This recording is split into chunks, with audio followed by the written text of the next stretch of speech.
Hello, I'm Bruce Pruiksma, coming to you live today from Ashy Ribbons, January 2021, and I'm sending out to the people, the tribes along the up in the hills, along the Gulf of St. Vincent. They were the Brigidines and the Sisters of Mercy. They were known to feud with one another, ideologically, so to speak. And but eventually they set up this tent. They lived in tents themselves, but they set up this communal tent where they would have wine and cheese socials, and they learned to get along, coexist, so to speak. But then would scurry back to their own tents, so they didn't want to give up their identity that much in order to assimilate with one another entirely. Ecumenicalism was not trendy yet. But we lived down in the plains, little kingdoms we had. They were all individual, self-contained kingdoms, and we lived in a place. They named places after people, often themselves. Ours was Sefton Hall, named after the man who built it, Sefton, who was a retired Navy captain. An oddity on the property, there was a little lighthouse. Well, it was big for the property. And from there, he'd go up to the top, and he could see an inch of sea from there. Sort of kept him grounded with his career, as if he was still there. And we left Sefton for the New World, and we were thinking that someday we could return if things got a bit tight. The halls of Sefton.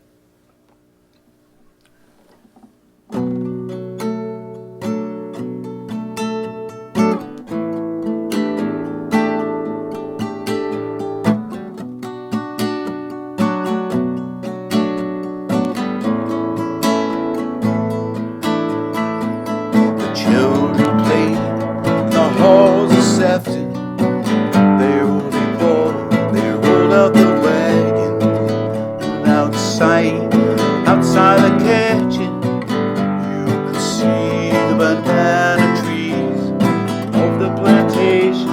The wall we made for my protection, surrounding the Sefton Hall.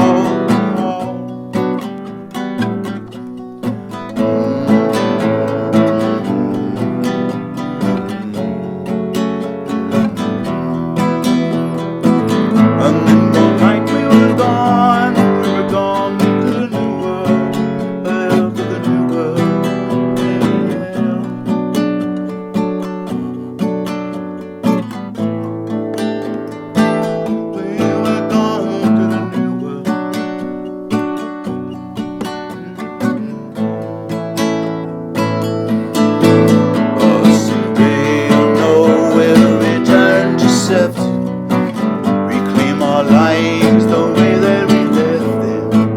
We will steer the people away, and we will stay. We'll remain in the halls of Sefton. We will play in the halls of Sefton, coming home to Sefton Hall.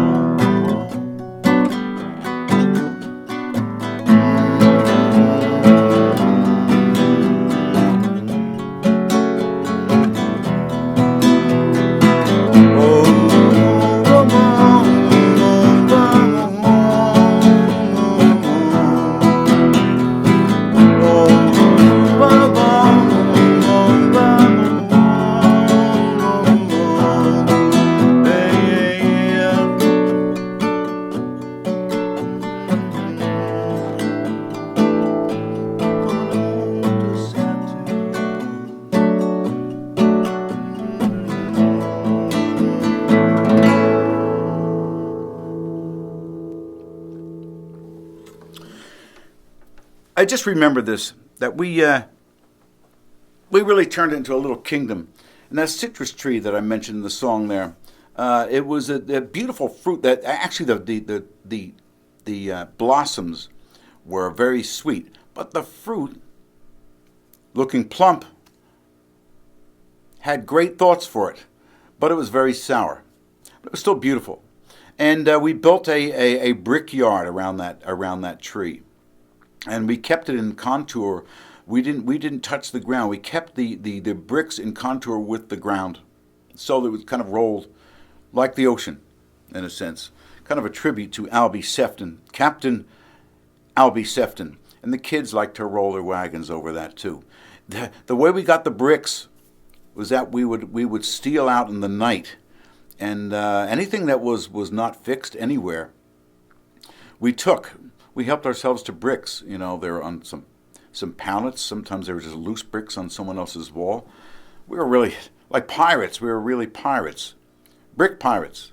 Didn't think of it that way. We just helped ourselves. And we did that. We put that up. And I'd like to say something about this lighthouse. We went out. When we left Sefton, we went out that way. And we have that key in order to get back in. It's one of those big, those large, medieval-looking keys. And there was one thing that we took with us. We should have taken it with us. And that's when I felt like a thief in a way, because this actually belonged to the house. It was fixed to the mantelpiece. And Albie Sefton had it made by some local glassblower. A replica of the lighthouse. Looks like a wine bottle. That was his lighthouse. It says lighthouse. It says at St. Augustine lighthouse. Maybe it was made by one of the nuns. I don't know. Anyway, enough said there. Hope you don't mind these show and tells. I'm Bruce Pruiksma signing off for now. From Ashy Ribbons. Good night.